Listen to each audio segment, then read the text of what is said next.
ಮೊದಲಿಗೆ ಕೋಲಾರದ ವಿಚಾರಣೆ ಮಾಡೋಣ. ಕೋಲಾರದ ವಿಚಾರಕ್ಕೆ ಸಂಬಂಧಪಟ್ಟಂತೆ ಈಗಾಗಲೇ ಸಾಕಷ್ಟು ಚರ್ಚೆ ಆಗ್ತಾ ಇದೆ. ಯಾಕಂದರೆ ಕೋಲಾರದಲ್ಲಿ ದಿನೇ ದಿನೇ ಕಾಂಗ್ರೆಸ್ ಟಿಕೆಟ್ ಅನ್ನೋದು ಕಗ್ಗಂಟಾಗ್ತಾ ಇದೆ. ಯಾಕೆಂದರೆ ಅಷ್ಟು ಸುಲಭ ಆಗ್ತಾ ಇಲ್ಲ.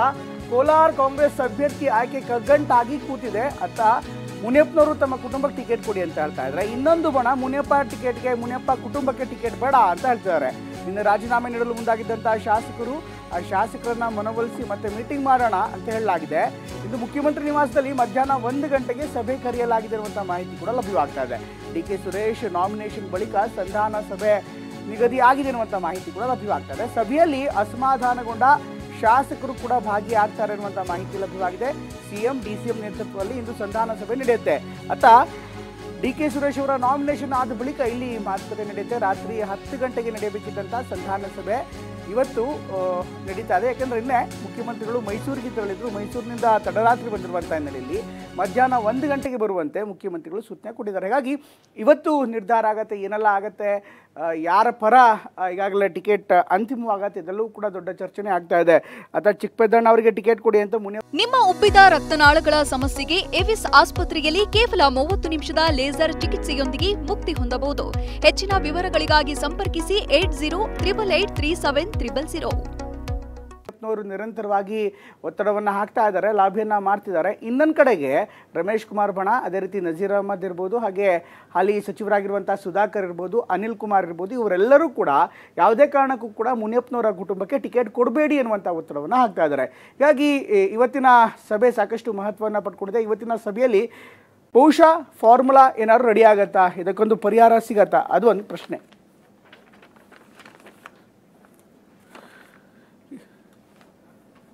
ಇದೆಲ್ಲದರ ನಡುವೆ ಕೋಲಾರ ಅನ್ನೋದು ನಿನ್ನೆ ನಿಜಕ್ಕೂ ಕೂಡ ಕೋಲಾರದ ಕಾಂಗ್ರೆಸ್ ನಾಯಕರು ಅತಿರೇಕ ಅನ್ನುವಂಥ ರೀತಿಯಲ್ಲಿ ವರ್ತನೆ ಮಾಡಿದ್ರು ಅಂತ ಆರೋಪ ಕಾಂಗ್ರೆಸ್ ನಾಯಕರಿಂದಲೇ ಬರ್ತಾ ಇದೆ. ಪ್ರಮುಖವಾಗಿ ಕಾಂಗ್ರೆಸ್ನ ನಾಯಕರಾಗಿರುವಂಥ ಮುನಿಯಪ್ಪನವರು ತಮ್ಮ ಕುಟುಂಬಕ್ಕೆ ಟಿಕೆಟನ್ನು ಕೇಳ್ತಾ ಇದ್ದಾರೆ. ನಿನ್ನೆ ಬಹುತೇಕ ಶಾಸಕರು, ಪರಿಷತ್ನ ಸದಸ್ಯರು ಅವರೆಲ್ಲರೂ ಕೂಡ ರಾಜೀನಾಮೆ ಪ್ರಹಸನವನ್ನೇ ಮಾಡಿದ್ರು. ಹಾಗಾದರೆ ನಿನ್ನೆಯ ಹೈಡ್ರಾಮಾ ಜೊತೆಗೆ ಇವತ್ತಿನ ಅಪ್ಡೇಟ್ಸ್ ಏನಿದೆ ಅದೆಲ್ಲವನ್ನೂ ಕೂಡ ನೋಡ್ಕೊಂಬೋಣ.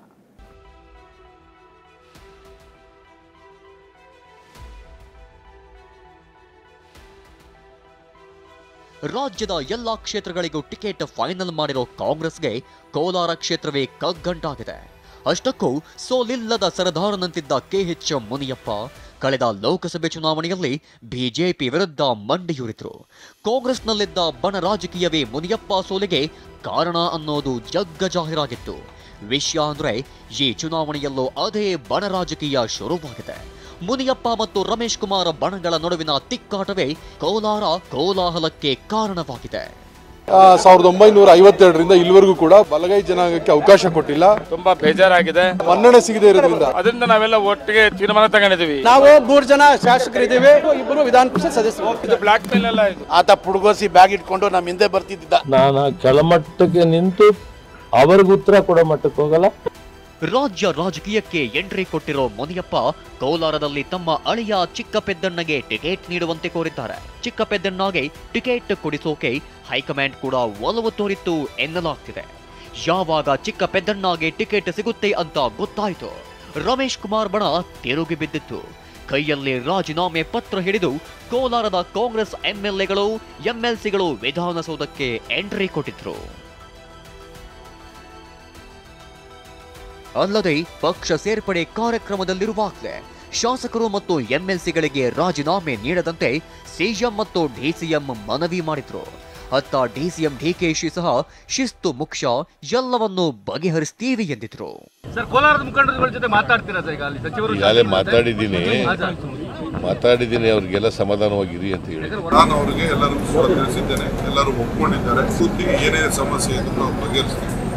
ಆದರೆ ಅಷ್ಟೊತ್ತಿಗಾಗಲೇ ಕೋಲಾರ ಶಾಸಕ ಕೊತ್ತೂರು ಮಂಜುನಾಥ್, ಮಾಲೂರು ಶಾಸಕ ನಂಜೇಗೌಡ, ಸಚಿವ ಎಂಸಿ ಸುಧಾಕರ್ ಹಾಗೂ ಪರಿಷತ್ ಸದಸ್ಯ ಅನಿಲ್ ಕುಮಾರ್, ನಜೀರ್ ಅಹಮದ್ ಸೀದಾ ವಿಧಾನಸೌಧಕ್ಕೆ ಆಗಮಿಸಿದರು. ವಿಧಾನ ಪರಿಷತ್ ಸಭಾಪತಿ ಕಚೇರಿಯಲ್ಲಿ ಪರಿಷತ್ ಸದಸ್ಯರಾದ ಅನಿಲ್ ಕುಮಾರ್, ನಜೀರ್ ಅಹಮದ್ ರಾಜೀನಾಮೆ ಪತ್ರ ತೋರಿಸಿ ಮತ್ತಷ್ಟು ಸಂಚಲನ ಸೃಷ್ಟಿಸಿದರು. ಇನ್ನೇನು ರಾಜೀನಾಮೆ ಕೊಟ್ಟೇ ಬಿಡ್ತಾರೆ ಅನ್ನೋ ಹೊತ್ತಿಗೆ ಸ್ಥಳಕ್ಕೆ ಸಚಿವ ಭೈರತಿ ಸುರೇಶ್ ಎಂಟ್ರಿ ಕೊಟ್ಟಿದ್ರು. ಮನವೊಲಿಕೆ ಕಸರತ್ತು ನಡೆಸಿದ್ರು. ಸಿಎಂ ಹಾಗೂ ಡಿಸಿಎಂ ನಿಮ್ ಜೊತೆ ಮಾತಾಡ್ತೀನಿ ಅಂತ ಹೇಳ್ತಿದ್ದಂತೆ ರಾಜೀನಾಮೆ ಸಲ್ಲಿಸೋಕೆ ಬಂದವರು ವಾಪಸ್ ಆಗಿದ್ರು. ಅವರಿಗೆ ಅಸಮಾಧಾನ ಆಗದೆ ರೀತಿಯಲ್ಲಿ ನಾವೆಲ್ಲ ಕೂತ್ಕೊಂಡು ಸೌಹಾರ್ದಯುತವಾಗಿ ಈ ಸಮಸ್ಯೆನ ಪರಿಹಾರ ಮಾಡೋಣ ಅಂತ ಹೇಳಿದ್ದಾರೆ. ರಾಜೀನಾಮೆ ಕೊಡದೆ ವಾಪಸ್ ತೆರಳಿದ್ರೂ ಹೊಟ್ಟೆಯೊಳಗಿನ ಕಿಚ್ಚು ಮಾತ್ರ ಕಡಿಮೆ ಆಗಿರಲಿಲ್ಲ. ಅದರಲ್ಲೂ ಎಂಎಲ್ಸಿ ನಜೀರ್ ಅಹಮದ್ ಮುನಿಯಪ್ಪ ವಿರುದ್ಧ ಪಟ್ಗೋಸಿ ಪದ ಬಳಸಿ ಕಿಡಿಕಾರಿದ್ರು. ಇದಕ್ಕೆ ತಿರುಗೇಟು ಕೊಟ್ಟಿರೋ ಮುನಿಯಪ್ಪ ಅವರಷ್ಟು ಕೀಳು ಮಟ್ಟಕ್ಕೆ ಹೋಗಲ್ಲ ಎಂದ್ರು. ಮುನಿಯಪ್ಪನಿಗೆ ಹೋಗ್ಬಿಟ್ಟು ಕೇಳಿ ಬ್ಯಾಗ್ ಇಟ್ಕೊಂಡು ಇಟ್ಕೊಂಡು ಹೋಗ್ತಿದ್ದಾಗ ಆವಾಗ ನಾನು ಸಚಿವನಾಗಿದ್ದೆ, ಮಂತ್ರಿ ಆಗಿದ್ದೆ. ಆತ ಪುಡ್ಗೋಸಿ ಬ್ಯಾಗ್ ಇಟ್ಕೊಂಡು ನಮ್ಮ ಹಿಂದೆ ಬರ್ತಿದ್ದ, ಮರ್ತು ಬಿಟ್ಟಿದ್ದಾನ ಕೇಳಿ. ನಾನು ಯಾವುದಕ್ಕೂ ಉತ್ತರ ಕೊಡೋದಿಲ್ಲ. ನಾನು ಕೆಳಮಟ್ಟಕ್ಕೆ ನಿಂತು ಅವ್ರಿಗೂ ಉತ್ತರ ಕೊಡೋ ಮಟ್ಟಕ್ಕೆ ಹೋಗಲ್ಲ. ರಾಷ್ಟ್ರ ಮಟ್ಟದಲ್ಲಿ ರಾಜಕೀಯ ಮಾಡಿದ್ದೀನಿ. ಹೀಗೆ ರಮೇಶ್ ಕುಮಾರ್ ಹಾಗೂ ಮುನಿಯಪ್ಪ ನಡುವಿನ ಬಣಬಡಿದಾಟದಿಂದಲೇ ಕಳೆದ ಬಾರಿ ಕೋಲಾರ ಕಳೆದುಕೊಂಡಿದ್ದ ಕಾಂಗ್ರೆಸ್ ಮತ್ತೆ ಅದೇ ಗಲಾಟೆಗೆ ಇಳಿದಿದೆ. ಸದ್ಯ ಕೋಲಾರ ಟಿಕೆಟ್ ಘೋಷಣೆಗೆ ಬ್ರೇಕ್ ಹಾಕಿರುವ ಹೈಕಮಾಂಡ್ ಇದನ್ನೆಲ್ಲ ಹೇಗೆ ನಿಭಾಯಿಸುತ್ತೋ ಕಾದು ನೋಡಬೇಕು. ಸುನೀಲ್ ಜೊತೆ ಪ್ರಸನ್ನ ಗಾಂವ್ಕರ್, TV9 ಬೆಂಗಳೂರು. ನಿಜ, ಈಗಾಗಲೇ ಕಾಂಗ್ರೆಸ್ಗೂ ಕೂಡ ಅಷ್ಟೇ ಸಮಸ್ಯೆ ಆಗ್ತಾ ಇದೆ. ಕಾಂಗ್ರೆಸ್ನ ನಾಯಕತ್ವಕ್ಕೂ ಕೂಡ ಅಷ್ಟೇ ದೊಡ್ಡ ಸವಾಲಾಗ್ತಾ ಇದೆ. ಈಗಾಗಲೇ ಬಹುತೇಕ ಕಾಂಗ್ರೆಸ್ನ ಶಾಸಕರೆಲ್ಲರೂ ಕೂಡ ಈಗ ಮುನಿಯಪ್ಪ ಕುಟುಂಬಕ್ಕೆ ಸವಾಲಾಗ್ತಾ ಇದ್ದಾರೆ. ಯಾವುದೇ ಕಾರಣಕ್ಕೂ ಕೂಡ ಮುನಿಯಪ್ಪ ಕುಟುಂಬಕ್ಕೆ ಟಿಕೆಟನ್ನು ಕೊಡಬಾರ್ದು ಅಂತ. ಇನ್ನೊಂದು ಕಡೆಗೆ ಮುನಿಯಪ್ಪನವರು ಸಾಕಷ್ಟು ಪ್ರಶ್ನೆಯನ್ನು ಕೂಡ ಕೇಳ್ತಾ ಇದ್ದಾರೆ. ಯಾಕೆ ಕೊಡಬಾರ್ದು? ಅನೇಕ ಸಚಿವರಿಗೆ ಕೊಟ್ಟಿದ್ದೀರಿ, ಸಚಿವರ ಕುಟುಂಬದವರಿಗೆ ಕೊಟ್ಟಿದ್ದೀರಿ. ಇಂಥ ಸಂದರ್ಭದಲ್ಲಿ ನಾನು 7 ಬಾರಿ ಸಂಸದನಾಗಿ ಕೆಲಸ ಮಾಡಿದವನು, ನನ್ನ ಕುಟುಂಬಕ್ಕೆ ಕೊಟ್ಟು ನಾನು ಗೆಲ್ಸ್ಕೊಂಡ್ಬರ್ತೀನಿ, ನನಗೂ ಕೂಡ ಗೊತ್ತಿದೆ ಯಾವ ರೀತಿ ರಾಜಕಾರಣ ಮಾಡಬೇಕು ಅಂತ. ಹೀಗಾಗಿ ಯಾಕೆ ಕೊಡ್ತಾ ಇಲ್ಲ ಅನ್ನುವಂಥದ್ದು. ಅದರಲ್ಲೂ ಕೂಡ ಈ ರಾಜೀನಾಮೆ ಅನ್ನುವಂಥದ್ದು ಒಂದು ಹೈಡ್ರಾಮಾನ ಅನ್ನುವಂಥ ಪ್ರಶ್ನೆ ಕೂಡ ಅವ್ರು ಕೇಳ್ತಾ ಇದ್ದಾರೆ. ಯಾಕಂದರೆ ಯಾರು ಕೂಡ ರಾಜೀನಾಮೆ ಕೊಡೋದಕ್ಕೆ ರೆಡಿ ಇಲ್ಲ. ಕೇವಲ ವೈಟ್ ವಾಶ್ ಮಾಡೋದಕ್ಕೆ ಅಥವಾ ಐ ವಾಶ್ ಮಾಡೋದಕ್ಕೆ ಇರುವಂಥ ಒಂದು ತಂತ್ರ ಅಷ್ಟೇ. ರಾಜಕೀಯದಲ್ಲಿ ಇದೆಲ್ಲೂ ಕೂಡ ಡ್ರಾಮಾ. ಯಾವುದೇ ಕಾರಣಕ್ಕೂ ಕೂಡ ರಾಜೀನಾಮೆ ಕೊಡಲ್ಲ ಅನ್ನುವಂಥ ಮಾತುಗಳು ಕೂಡ ಈಗ ಮುನಿಯಪ್ಪನವ್ರ ಕಡೆಯಿಂದ ಬರ್ತಾ ಇದೆ. ಇದ್ರ ಜೊತೆಗೆ ನಾವು ಸುಮ್ಮನೆ ಹೇಳ್ತಾ ಇಲ್ಲ, ನಿಜವಾಗ್ಲೂ ನಮಗೆ ಕ್ಯಾಂಡಿಡೇಟ್ ಯಾರಿದ್ದಾರೆ, ಒಬ್ಬರು ನ್ಯೂಟ್ರಲ್ ಆಗಿರುವಂಥ ಕ್ಯಾಂಡಿಡೇಟ್ ಬೇಕು ಅಥವಾ ಗೆಲ್ಲುವಂಥ ಕ್ಯಾಂಡಿಡೇಟ್ ಬೇಕು, ಬಲಗೈಗೆ ಕೊಡಿ ಅಥವಾ ಬಲಗೈ ಸಮುದಾಯಕ್ಕೆ ಕೊಡಿ ಅನ್ನುವಂಥ ಒಂದು ಮಾತನ್ನು ಈ ಎಲ್ಲ ನಾಯಕರು ಹೇಳ್ತಿದ್ದಾರೆ. ಈ ಬಗ್ಗೆ ಇನ್ನಷ್ಟು ಹೆಚ್ಚಿನ ಮಾಹಿತಿಯನ್ನು ಪಡೆಯೋಣ. ನಮ್ಮ ಪ್ರತಿನಿಧಿ ರಾಜೇಂದ್ರ ಕೂಡ ಜಾಯ್ನ್ ಆಗಿದ್ದಾರೆ. ಏನಾಗ್ತಾ ಇದೆ ಕೋಲಾರದ ಡೆವಲಪ್ಮೆಂಟ್ ಜೊತೆಗೆ ಇದಕ್ಕೆ ಸಂಬಂಧಪಟ್ಟಂತೆ ಇವತ್ತು ಮುಖ್ಯಮಂತ್ರಿ ಹಾಗೂ ಉಪಮುಖ್ಯಮಂತ್ರಿಗಳ ನೇತೃತ್ವದಲ್ಲಿ ಒಂದು ಸಭೆ ನಡೀತಾ ಇದೆ. ರಾಜೇಂದ್ರ, ಏನು ಫಾರ್ಮುಲಾ ಕಂಡುಹಿಡಿದಾರೆ? ಅಕಸ್ಮಾತ್ ಇಬ್ಬರಿಗೂ ಕೂಡ ಇದೇ ರೀತಿ ತುಂಬ ಗಟ್ಟಿಯಾಗಿ ಗಲಾಟೆ ಮತ್ತೆ ಇನ್ನಷ್ಟು ಜಾಸ್ತಿ ಮಾಡಿದ್ರೆ ಆಗ 3ನೇ ವ್ಯಕ್ತಿಗೆ ಏನಾದ್ರು ಟಿಕೆಟ್ ಸಿಗುವಂಥ ಸಾಧ್ಯತೆ ಇದೆಯಾ?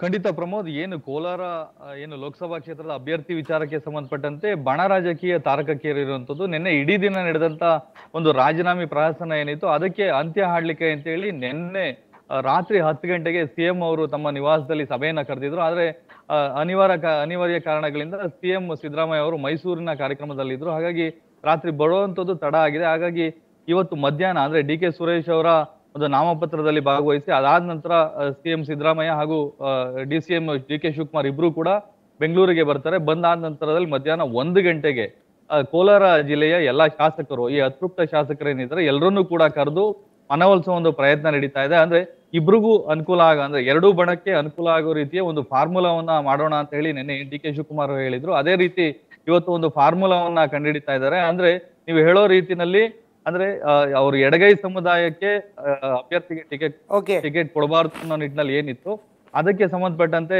ಒಂದು ಫಾರ್ಮುಲಾವನ್ನ ಇವತ್ತು ಸಭೆಯಲ್ಲಿ ತೀರ್ಮಾನ ಕೈಗೊಳ್ಳಿದ್ದಾರೆ. ಪ್ರಮೋದ್, ಥ್ಯಾಂಕ್ ಯು ರಾಜೇಂದ್ರ ಎಲ್ಲ ಮಾಹಿತಿಯಾಗಿ.